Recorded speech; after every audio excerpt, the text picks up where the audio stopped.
Monday night is endurance with some technique, okay? It's not too hard compared to the Friday. We're just gonna go through some steady front crawl, whether you're horizontal, whether you're vertical with the cords. It's just sort of a steady front crawl mixed with some simple drills, and I'll talk about why we're doing them, how they're helping, and so on. If you regardless of whether you are horizontal or vertical with your cords, come away from them for the drills. So it's going to be a 4-minute block mixed as 3 minutes of easy, steady build front crawl into a minute of drill. So it's always a 4-minute block, and then within that 4 minutes, 3 minutes front crawl, 1-minute drill. I'm going to demonstrate everything. But as soon as you see a drill, leave the cords to one side, stand upright, and the drills are done upright. It's a lot better that way. Okay, so if we could all start on our front crawl, whether you're horizontal or vertical with the cords, just let's get going with the first 3 minutes. The first 3 minutes. Fantastic. Okay, so full stroke front crawl for 3 minutes, guys. Here we go, here we go. Okay, so if you've got the style of setup that you've got to pull with both arms, okay, so it looks a little bit more like butterfly, that's okay, it's not the end of the world. It's still useful, it's still ingraining movements through the arms, it's reminding us about swimming even though we're not in the pool. I like the vertical cords that gives me the option, and in the email I sent earlier, you should have seen sort of a little pulley system that you might be able to adapt your cords with, and that just gives you the ability to switch arms from side to side. And we don't want lots of tension, we don't want lots of strength. We're going for 30-32 minutes, okay? So we do want to repeat good movements over and over again. We're not getting the heart rate super high because we're yanking really strong cords off the wall. We're just repeating front crawl movements over and over and over again. Friday's a bit different, but tonight, Wednesday, we're just reminding ourselves, we're improving our skills, we're hopefully engaging our swimming brains a little bit, and actually, hopefully, you know, if we're lucky, we might be back in the water in a few weeks. I mean, I don't want to be overly optimistic, but who knows what's going to happen. You know, and you can improve your stroke by doing this. I do a lot of my training now with the cords, with my swim bench, not so much time in the water, but I still post some reasonable times just because I've got that endurance and that hand movement, the arm movement being trained over and over again with good repetition, good frequency, so that as soon as I hit the water, bam, it's there.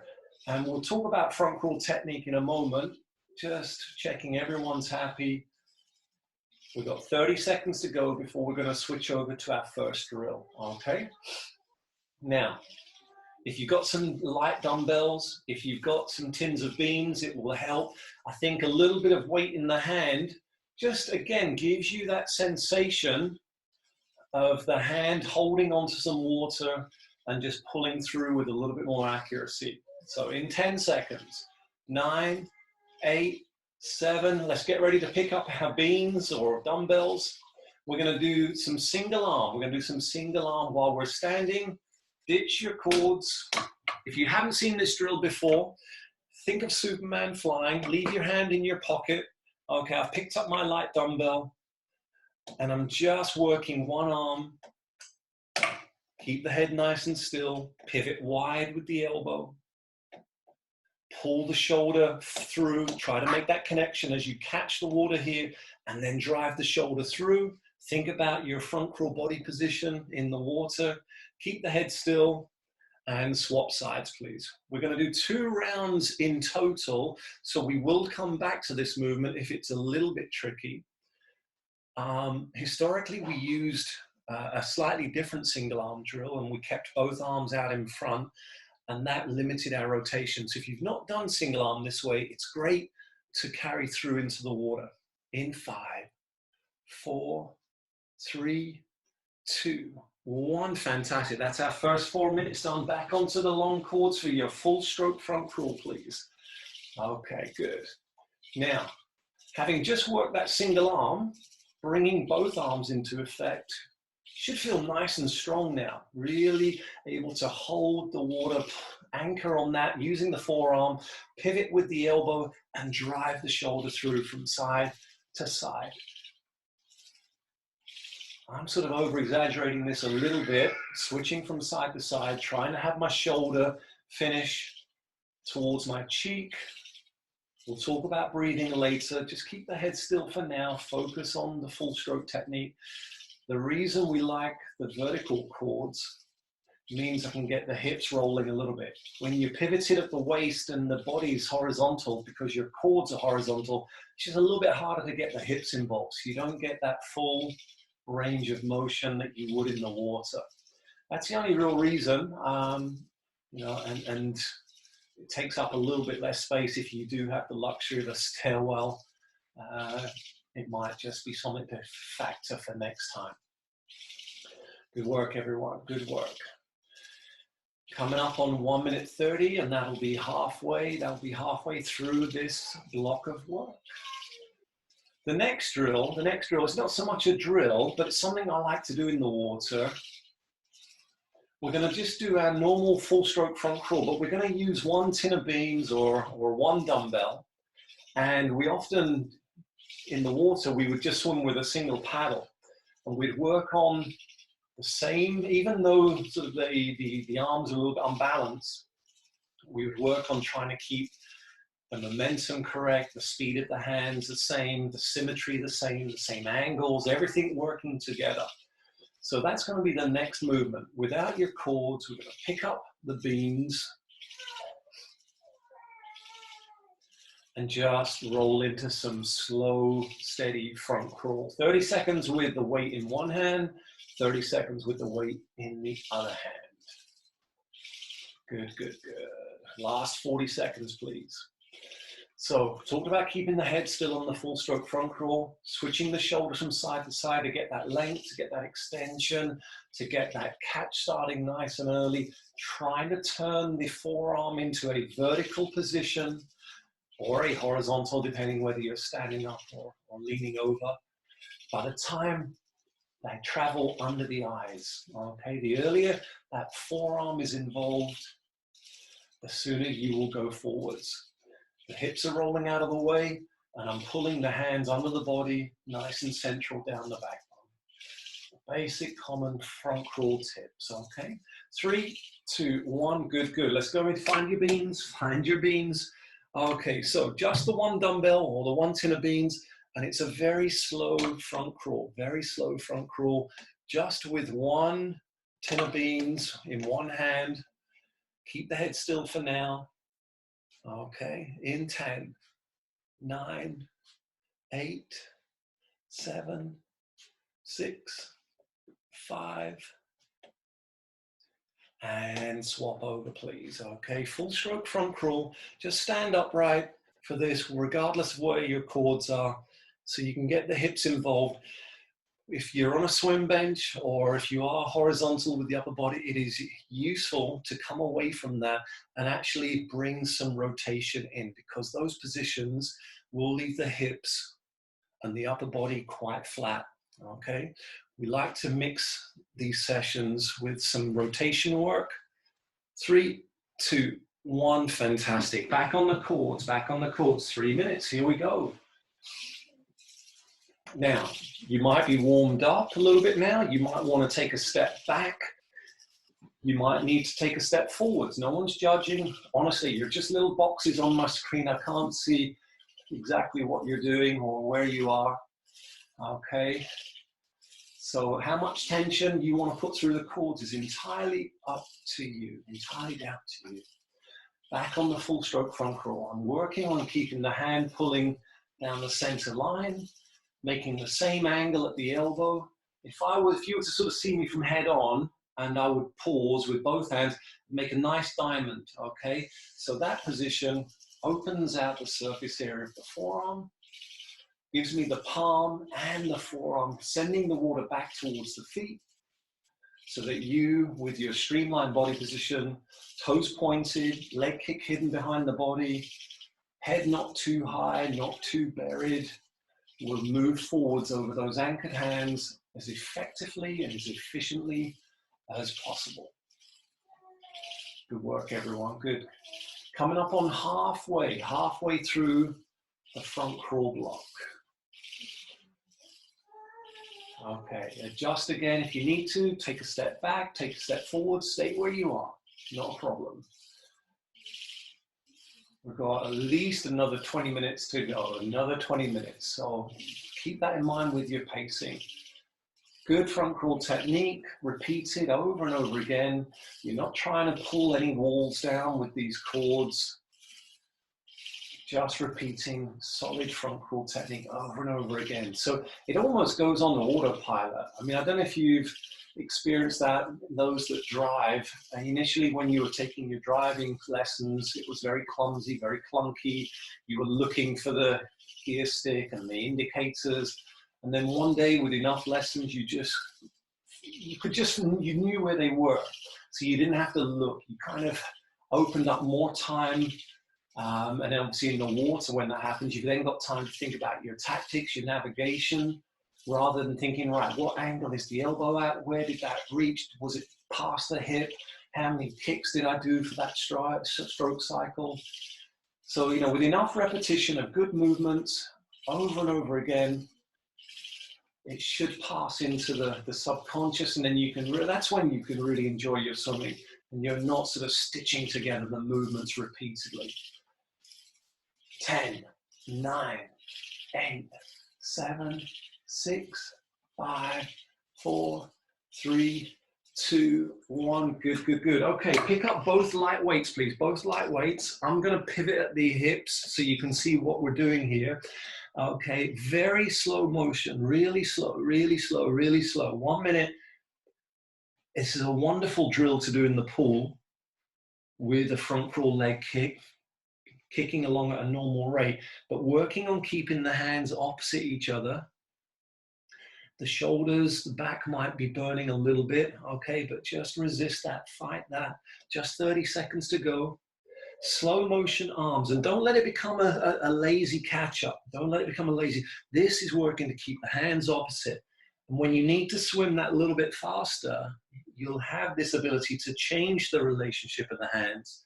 You'll have one hand connected to the water, one hand in motion, pulling and recovering, and this will be the fastest way you can swim, rather than that sort of compromised near catch-up position. Okay, 3, 2, 1, back on the cords.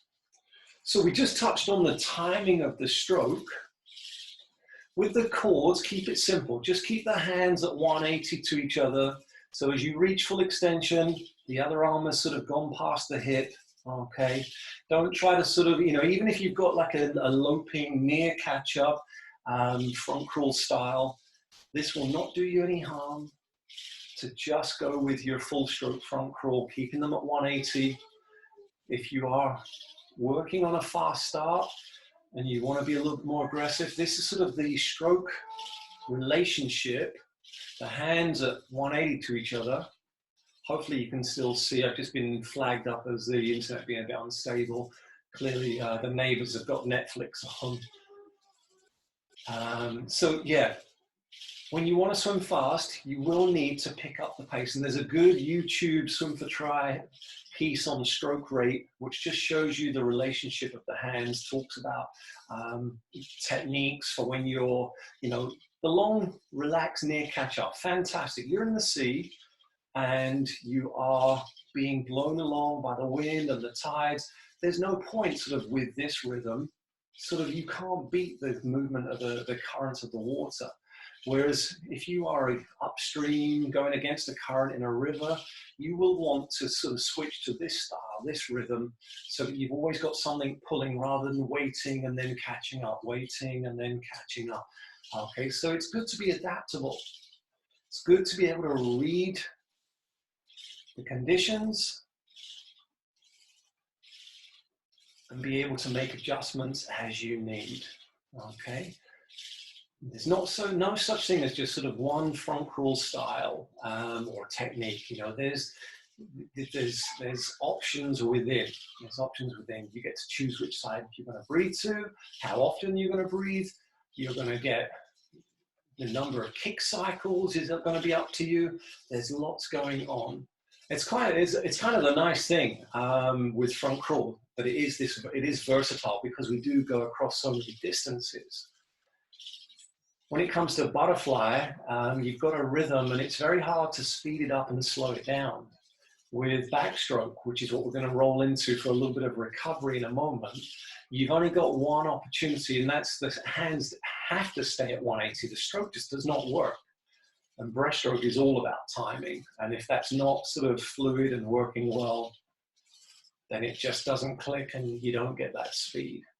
So in 5, 4, 3, 2, 1, relax, well done. Move your core to one side.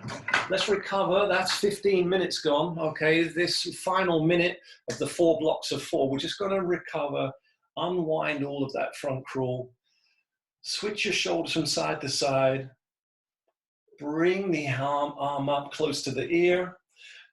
The 2 strokes are very similar, certainly on the body position. Head's kept nice and still. Front crawl, we also keep the head nice and still unless you're breathing or lifting to side. But this is wonderful to end any session, or even if you can include it in some of your main sets, just to undo all of that front crawl.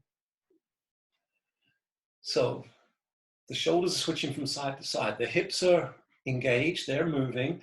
As that little finger enters, I drop the elbow. So there's a catch position just like there is on front crawl, and then I push through towards the hip. I'm in my stairwell, I haven't got much space, but hopefully you can sort of see that.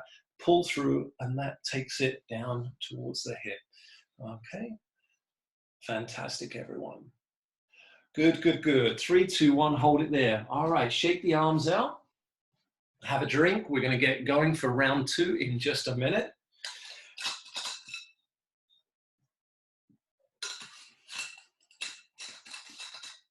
We were watching the Body Works with Joe this morning, and figured that he was quite generous with his recovery periods, and then realized it was for little kids. So I felt quite bad criticizing. But if you need something to do in the mornings, it was a good little session. And he gave lots of trivia stuff as well, which we didn't get all correct, which was embarrassing because it was a little kids show. I'm not going to bother you with any trivia, but if we're ready, because we've only got 40 minutes on the basic Zoom, we need to get going. So here we go again. 3 minutes of front crawl. We can start a little bit more now. We're not into this is beyond a warm-up. Okay, maybe take a step back or take a step down, however you've got the chords. 3 minutes, swimmers, 3 minutes. Let's go again. Okay. I'm going to move back a step. There we go. Hopefully you can see the hands now. I've got this style that has sort of a grip rather than a paddle. I'm still trying to roll the knuckle over and keep the elbow high so that I expose the surface area of the forearm. Okay, if you've got the paddle, it works a little bit easier. Don't try to roll too much through the wrist. Think about keeping fingertips to elbow as one unit. There's your vertical forearm. If I was in the water laying down horizontal, that's what I'm trying to pull with. That will send the most amount of water back down towards the toes, towards the feet, and send you forwards. Good, everyone, good. Okay, if you want to, again, if you've got enough going on, just focusing on all the front crawl technical points, but if you want to add in an extra little dimension, let's add in some breathing, okay? Add in some breathing. And there is a timing to the breath. You know, you don't just kind of throw it in sideways and hope for the best. I like to watch the hand travel under the body, okay? And as that hand travels under, then I start to roll to the side so that the breath happens as the hand is down by the hip, and then the head is moving forwards, on the arm is recovering. I don't get stuck with both the head and the arm above the surface and then sort of sweeping and swinging across. Okay, so watch the hand travel under, roll to the side, try to be into the breathing position as the hand is at the hip, and that will give you a nice long window to get lots of air in without the arm and the head sweeping back to the front, building momentum and possibly sort of traveling across and exposing more surface area. And of course, in training, we like to mix up the breathing pattern, whether it's 1 and into 3 strokes and then across to the other side, 3 strokes, so bilateral breathing. Sometimes we take 2 to the right and then take our 3 to come across to the other side. What's nice is you're stopping any bad habits from becoming ingrained. You're breaking things down, you're interrupting that opportunity for sort of a single-sided movement to just become dominant, and it becomes unbalanced, okay? On race day, I've worked so much with the mixing of the breathing. Doesn't matter whether I breathe right or left for extended periods. It's great that you can choose which side. You'll have the best results if someone's swimming alongside you and you want to move away, breathe away from them, you know, who knows whether they'll be on your left or your right. We all have a preferred side, but, you know, in terms of that, those race tactics and the navigation, the more skills, the more tools you have at your disposal, you can enjoy the race more, you can move away from whatever's irritating you, and move to the side, you can drop back. If you've got some kind of a leg kick, you can change gears, maybe drop them. As some faster swimmers come past, you can jump on their feet, get a toe. I call this being, you know, an adaptable swimmer, being able to change breathing, change leg kick, change the rate of the arms, and then you've got more things at your disposal. All right, in 5, 4, 3, 2, 1. Good, good, good. Here we go. So back to the single arm, please. Back to the single arm. Okay. 30 seconds of each. Okay. We turn the fingertips over. The elbow pops wide. I pull the shoulder through. The unused arm stays in the pocket. And the hip rolls out of the way at the back of the stroke. I recover above the surface. From the head on, it looks a little bit like this. Watch the shoulders stay high.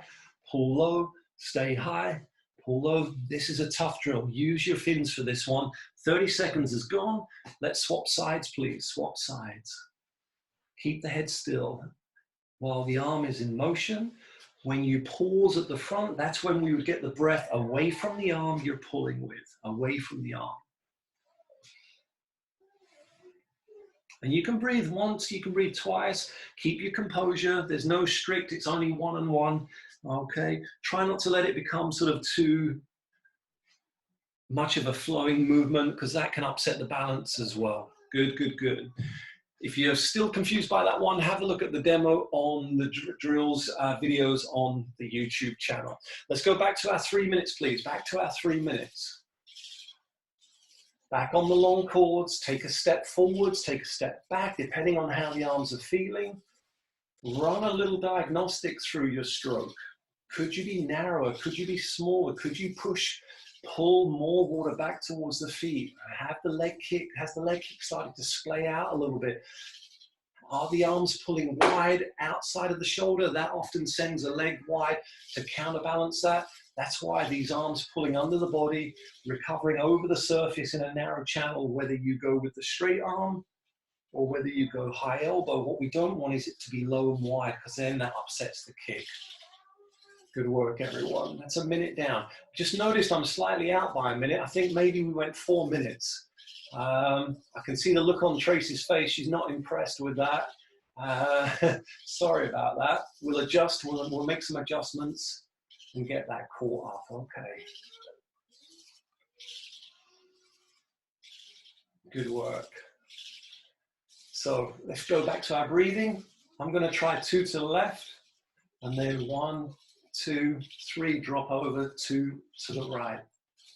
1, 2, 3, and then 2 to the left. Okay, you can go 3 to the left, 4 to the left, doesn't really matter. The important thing is you are breaking the bad habits, you are mixing things up, you are stopping bad habits becoming ingrained. And if you are struggling to breathe to both sides in training, just go back, carry on with what you're doing. But if you are struggling, I recommend the torpedo drill, just learning to kick the legs, use them to move the hips, use that drill, the legs to move the hips, to move the shoulders from side to side. And then that way you'll learn what a good switching body position is from side to side without the arms involved. So when you do add them, you'll constantly be switching from side to side, and then you won't get that blockage. A turn to breathe to the side, if that shoulder hasn't rotated, it's hard to get the air. Okay, so the torpedo drill is one of the fundamentals to work on your body position to improve your body position so that you can get the access, you can get the shoulder out of the way to get the air. Good, everyone, good. Okay, so remember the next drill when we get there, okay, the next drill when we get there is going to be the single weight, full stroke front crawl without the cords, but your tin of beans, 3, 2, 1, good work, good work. Okay, full stroke front crawl with a single weight, work on the rhythm, try to keep the speeds the same, even though the weight is causing you to be a little bit unbalanced. Do your best, same trajectory of hands, same movement, same angles, even though the weight is unbalancing you a little bit. Okay, in 5, 4, 3, 2, 1, and swap sides, please.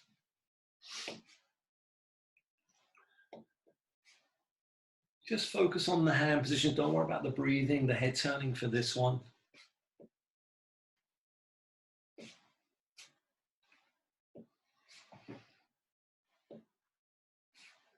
Good, good, good. And this obviously is equating to a single paddle movement, which in the water would unbalance you and cause the body to work a little bit harder to stay straight, to stay balanced, to stay swimming well.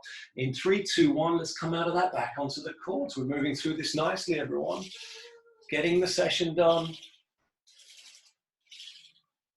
Getting some swimming technique done, getting some swimming brain engaged, even though we're not in the water. This is going to make that transition back into the water so much easier. And it will be horrible. We've been out of the water for, what, 4 or 5 weeks? But remember, it won't be as bad as the body's trying to tell you. It's the brain's trying to trick you to get out. Just ignore it. This often happens at Christmas when we have like that 2-week break and then we finally come back to the water and people just feel dreadful. But we filmed swimmers and when we've shown it to them, it's a lot better than they imagined. And it's just the body saying, yeah, I want to be back on the sofa. I don't like this. I don't like all this hard work. But trust me, the technique, it won't be disintegrating. It won't be as bad as you are being told to believe. So don't worry about that. Good work, everyone. Keep it going. Run that little diagnostic of the elbows popping out to expose the forearm, the shoulder coming through to the chin, the hips following. Don't just get lazy and exit at the hips. You can go beyond the hips. Push through, keep the pull central. I don't know if you can see that. The camera's a little bit funny for me here. Okay, but I'm switching the hips out of the way. We don't go around the hip at the back of the stroke. That's what will throw the stroke off. Have you swim sideways, bumping from side to side. Keep the hand central under the body. Imagine you're in the pool on your own. You've got a lovely empty lane and you're on top of that black line. It's just you, backwards and forwards. Close your eyes, 3 or 4 strokes. Open them and you should still be on that top of the black line. Exact movements, mirror symmetry from the left and the right arm. And that will keep you pulling forwards. And obviously when we go open water, that will equate nicely. That will be what we need. In terms of swimming straight, if we can get the arms doing exactly the same, there'll be nothing unbalanced to pull you from side to side. And then you don't have to sight so often. Sighting is a big impact on the stroke. You know, good swimmer, probably with a good balance, stroke capable of swimming straight, probably sights 10 or 12, every 10 or 12 strokes. You know, if your stroke is constantly pulling you from one side or the other, then obviously you're going to have to sort of pop up and see where you're going and correct yourself time and time again. Okay, in 3, 2, 1, good stuff. Okay, super slow motion, super slow motion. So pick up the paddles, nice and slow. I'm pivoting at the hips. You can stand up straight if you wish, but if you've got your screen and you can see this angle, it might just be a little bit more, effective.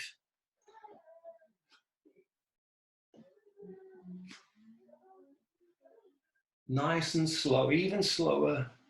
I've just could have lost my train of thought for a second and just sped up. It's tricky how the brain wants to interrupt and throw you off. Okay, nice and slow, but working to keep the hands opposite each other. Imagine you're in the water, the legs are actually kicking you along at a normal rate, but you're working the hips, the body position. You're thinking about how and when to breathe, even though the arms are doing something very alien, really unnatural. Good work, everyone. In 3, 2, 1.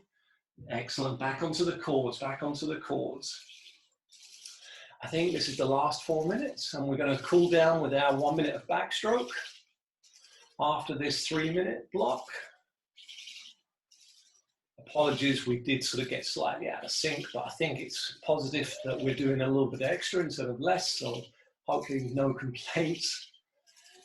Okay, we're tired now. You may need to take a step forwards. If you can, take a step back, but don't take a step back away from where the cord attaches. If it's going to mean the technique starts to disintegrate, if it fades, that does not help. Okay. Keep the stroke long, keep switching from side to side. Just close your eyes. Where was that last beautiful race? Lovely clear water. Just think back to where you were in the water. For me, it's always Saturday morning. It would have been starting next week. Our lake would have been opening. Stubbers, really nice body of open water where they're training every Saturday morning. Maybe it's the River Dart, maybe it's Henley. Certainly not the London Docks, that's for sure. But, you know, the London Tri is a great event. Does very well for year after year. It was my first event many years ago.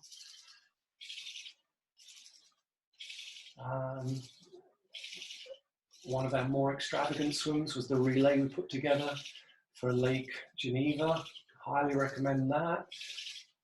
I haven't actually raced in Lake Annecy, but I've been there and swum and trained there. That's a great body of water if you get a chance.